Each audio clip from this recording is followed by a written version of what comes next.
Hi there everyone, this is Jeff Perkins with JD Cutlery doing a quick review on a very interesting new knife.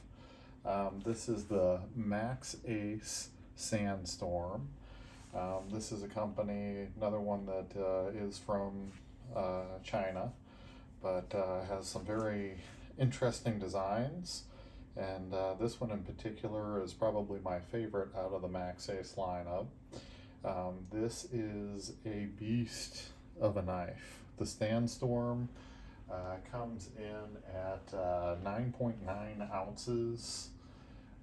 Overall length is 9.84 inches.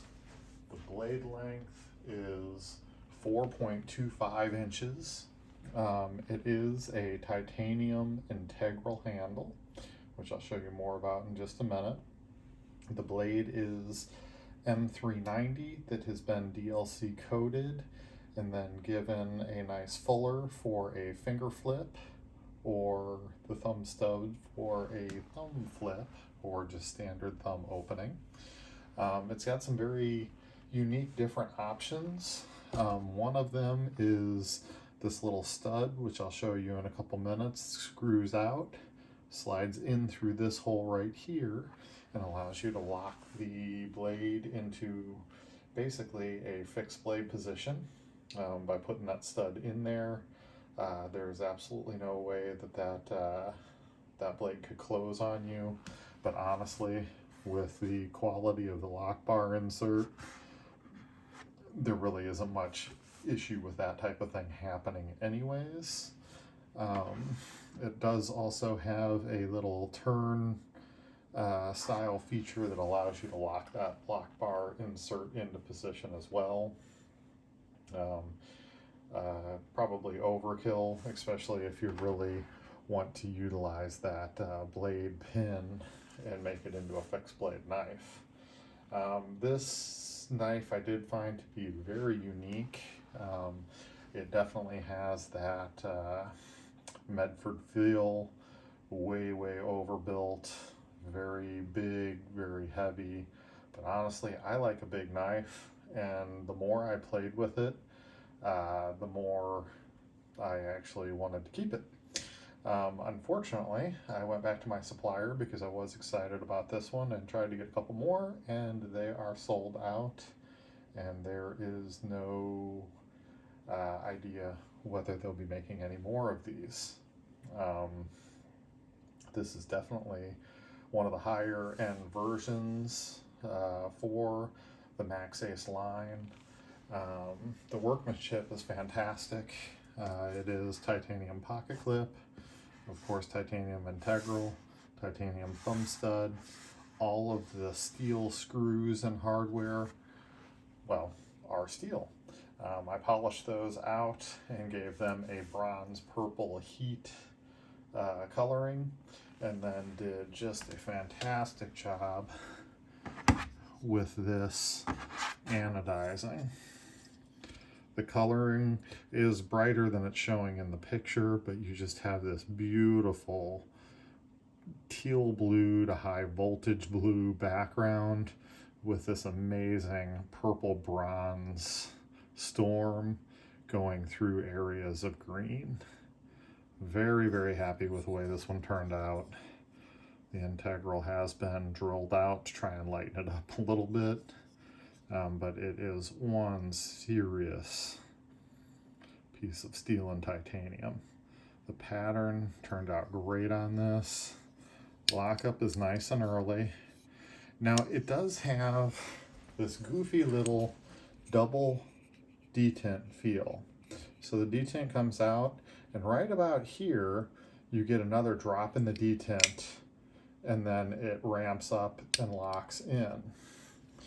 Wasn't sure exactly what that was at first.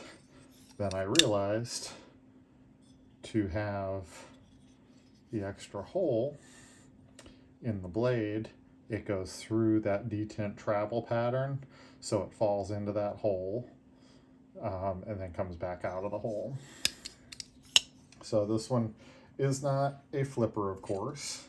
You can definitely nail it with your thumb, which of course that was the camera in this position makes it a little hard to do some of the flipping, but it gives it a really loud ka-chunk as it goes in, flipping it with your thumb, and then you can of course get it with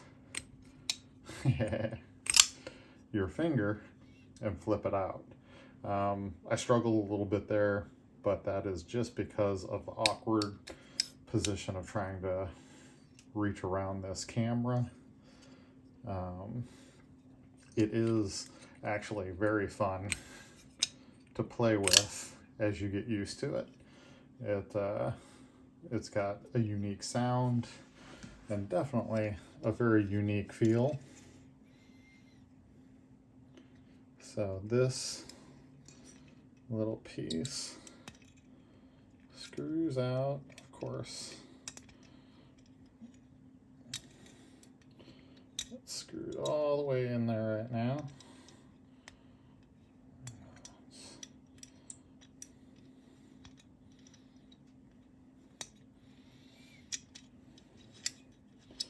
There we go.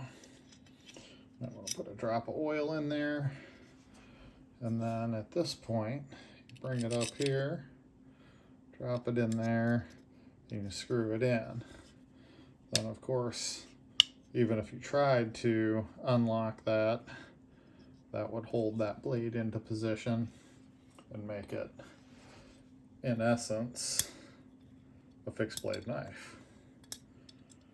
So, definitely a unique little piece. I'll definitely put a little oil in there so that comes in and out a little bit better. But definitely a unique option for this knife. The only one that I've seen with that type of option in it. It does have a nice overbuilt lock bar insert with 2 screws holding it in, which is always best for the additional support for that lock bar insert. Just really happy with the way this one turned out. Very, very cool looking knife, very unique knife. If I can get more, like I said, I put them on back order, but my supplier does not know if there's going to be any more of these coming in. If you're interested in this or any of the other interesting knives that we have on our website, please check them out. www.jdcutlery.com. Thank you for tuning in, and we'll see you on the next one.